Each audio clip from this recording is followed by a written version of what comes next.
Welcome back to our channel How to Guide. In this video, I'm going to be teaching you guys on how you can fix iPhone apps not downloading. So guys, if you've noticed that you cannot download some of the apps and you don't know what to do with it, then this video is for you. So guys, sometimes iPhone apps do not download if you don't have enough storage, or sometimes if you have an older version of the iPhone model, then it cannot support some of the apps, and that can also be the reason. So we just need to make sure that you have enough storage. So just go ahead and tap on storage. And if you do not have enough storage, then you can just offload some of your unused apps, or you can empty your trash. You can also delete some of the apps that you don't need, or uninstall some gallery items. In that way, you can preserve some storage and you can download the apps again. And sometimes apps also do not download if you're not connected to a proper Wi-Fi. So make sure you're connected to a very speedy Wi-Fi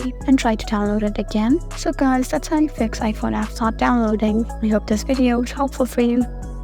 If you found this video helpful, please leave us a like and drop us a comment down below. And if you want more helpful videos like these, then please subscribe to our channel.